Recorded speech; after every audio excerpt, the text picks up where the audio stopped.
একটা জিনিস কি ভেবেছেন কখনো? আপনি আমি যাকে সাপোর্ট করতেছি আর্জেন্টিনা ভার্সেস ব্রাজিল, উভয়টাকে যে আমরা সাপোর্ট করতেছি, তারা কি মুসলিম না কাফের নাকি ইহুদি নাকি নাসারা?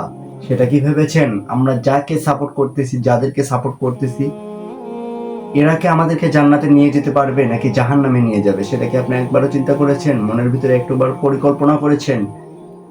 আপনি আমি যাকে সাপোর্ট করি সে আমার হতে হবে নবীজি সাল্লাল্লাহু আলাইহি সাল্লাম, হযরত মুহাম্মদ রাসূলুল্লাহ সাল্লাল্লাহু আলাইহি সাল্লাম। আজকে আমাদের ওয়ার্ল্ডের ভিতর পুরো রাষ্ট্রটা এরকম একটা অবস্থা হয়ে পড়েছে যে আর্জেন্টিনা এবং ব্রাজিল যেই দল সাপোর্ট করে সেটা নিয়ে র্যালি করা হচ্ছে রাস্তার ভিতর। র্যালিটা এরকম অবস্থায় করতেছে, এমন কি বা বাংলাদেশের একটা পতাকা রয়েছে, লাল সবুজ যেই পতাকা, তার যে একটা দৈর্ঘ্য মাপ আছে, সেটা থেকে তার থেকেও বড় আকারের আর্জেন্টিনা ভার্সেস ব্রাজিল এবং অন্যান্য দেশের পতাকা, যেই দল সাপোর্ট করে সেই দলের পতাকাটা এত বড় করে নিয়ে সারা শরীরে পেঁচাইছে, আবার বিল্ডিং এ ওই কালারের রং করেছে, সেটা নিয়ে রাস্তায় রেল করতেছে। আরে মিয়া, তোমার মতো গাধা তো এই জগতে নাই, আমি বিশ্বাস করি। কারণ তুমি তোমার নিজের দেশকে সাপোর্ট করা বাদ দিয়ে অন্য দেশকে সাপোর্ট করতেছো, অন্য দলের একটা মানুষকে সাপোর্ট করতেছো যে কিনা মুসলিম না, যেই রাষ্ট্রতে আজান দেওয়া হারাম, যেই রাষ্ট্রতে কোরআন তেলাওয়াত করা হারাম, যেই রাষ্ট্রতে মুসলিম নাই, সবাই কাফের, তাদেরকে তুমি সাপোর্ট করতেছো। তারা কি তোমাকে জান্নাতে নিয়ে যেতে পারবে? আবার যেই খেলা দেখতেছো, যেই বিশ্বকাপ আসতেছে, সেটাকে নিয়ে তোমরা কনসার্টের উদ্যোগ নিয়েছো, যেদিন যেই দল জিতবে। ভাই, তুমি কি একটা জিনিস চিন্তা করেছো? তুমি যে এই দলটা সাপোর্ট করতেছো, তুমি যদি ওই দল সাপোর্ট করার সময়, ওই দল সাপোর্ট করা অবস্থায় তুমি যদি মৃত্যুবরণ করো, ইন্তেকাল করো, তাহলে তোমার মৃত্যুটা কি রকম হতে পারে? তোমার মৃত্যুটা কোন পর্যায়ে হতে পারে? তুমি কনসার্টের ভিতরে লিপ্ত আছো, ওই সময় তোমাকে মালাকুল মাউত আজরাইল এসে তোমাকে উপস্থিত করতে, উপস্থিত করার পর তোমাকে মৃত্যুবরণ করালো, তাহলে তোমার মৃত্যুবরণটা কিরকম একটা অবস্থায় হয়ে পড়ে? তুমি আর্জেন্টিনা সাপোর্ট করো, ব্রাজিল সাপোর্ট করো, ভাই তুমি কি ভেবেছো তারা কি তোমাকে জান্নাতে নিয়ে যেতে পারবে? নাউযুবিল্লাহ, নাউযুবিল্লাহ মিন যালিক, আস্তাগফিরুল্লাহ। এটাই কি আমাদের বাংলার ভিতর ছিল? এটাই কি আমাদের সমাজে ছিল? এটাই কি আমাদের রাষ্ট্রের ভিতর ছিল? আমাদের তো মেন মাথাটাই নষ্ট। আমাদের যে উপরওয়ালা গাছ, যেটা উপরের গাছ, সেটাই নষ্ট। চলো ছোট বলো কি হবে? ভাই, ইব্রাহিম আলাইহিসসালাম একটা ঘটনা এসছে। ইব্রাহিম আলাইহিসসালাম তার সামনে একদিন মালাকুল মউতকে উপস্থিত করছে। মালাকুল মউতকে বলছে, হে মালাকুল মউত, তুমি যখন অন্যদেরকে, আজরাইলের বলছে, তুমি যখন অন্যদের জানটা কবজ করো, আর কি ফেরাউন কাফের যারা দুনিয়ার মহব্বত এবং অন্যকে সাপোর্ট করেছে, আল্লাহকে বাদ দিয়ে অন্যকে খোদা মেনেছে, এবং নবী সাল্লাল্লাহু আলাইহি সাল্লাম উম্মাহ হিসেবে নবীজিকে না মেনে, নিজের দেশকে না মেনে অন্য দলকে সাপোর্ট করেছে, তাদের মৃত্যুটা কিরকম হতে পারে? তাদের জান কবজটা কিরকম ভাবে করতে পারেন? তখন নবীজি সাল্লাল্লাহু আলাইহি ওয়াসাল্লাম, অর্থাৎ ইব্রাহিম আলাইহিস সালাম, আল্লাহ তাআলার একজন দোস্ত অর্থাৎ বন্ধু, তখন মালাকুল মউত এসে বলছে, হে ইব্রাহিম, এটা আমাকে জিজ্ঞাসা কইরেন না, আর এটা আপনি দেখতেও চান না, কারণ এটা খুব ভয়ানক একটা জিনিস। তখন ইব্রাহিম আলাইহিস সালাম বলছেন, না, আমাকে একটু দেখাও, আমার দেখার খুব ইচ্ছা। তখন ইব্রাহিম আলাইহিস সালাম রে বলছে, আমাকে কিছু সময় দেন, অর্থাৎ 30 সেকেন্ড বা 1 মিনিট সময় দেন, আমি একটু আড়াল হয়ে আবার আসতে চাই। তখন বলছে, আচ্ছা ঠিক আছে, তুমি চলে যাও। নবীজি ইব্রাহিম আলাইহিস সালামের সামনে থেকে আজরাইল অন্য জায়গায় চলে গেছে, মালাকুল মউত অন্য জায়গায় চলে গিয়ে 30 সেকেন্ড বা 1 মিনিট পরেই আসছে।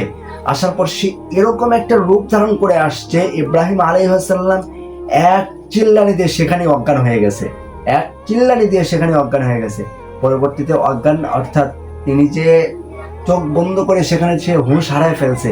তারপরে যখন সে সাধারণ অবস্থায় ফিরে আসছে, মালাকুল মউত উপস্থিত হয়েছে। হওয়ার পরে ইব্রাহিম আলাইহিস সালাম বলছে, আহা, এটা যদি কোনো বান্দা বুঝতো, এটা যদি পুরো জাতি বুঝতো, তাইলে কখনোই নাফরমানি করতো না, নবীর উম্মাহ হয়ে এরকম করতে পারতো না, আল্লাহর বান্দা হয়ে এরকম করতে পারতো না।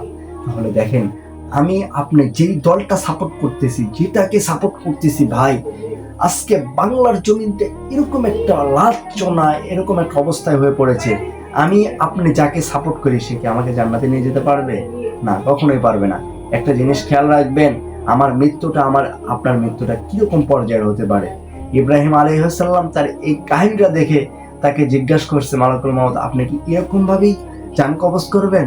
তখন বলছে হ্যাঁ হ্যাঁ আমি এরকম ভাবে জান কবজ করবো।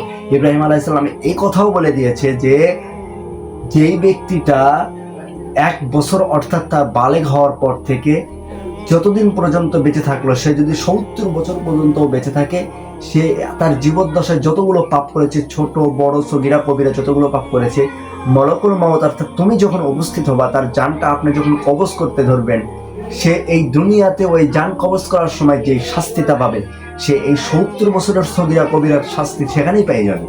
সেখানে তার একটা নমুনা আলামত দেখতে পারবে। তাহলে দেখেন, আমি আপনি যখন কবরের ভিতর চলে যাব, তাহলে আমার আপনার ওই কবর থেকে আযাবটা কিরকম পর্যায়ের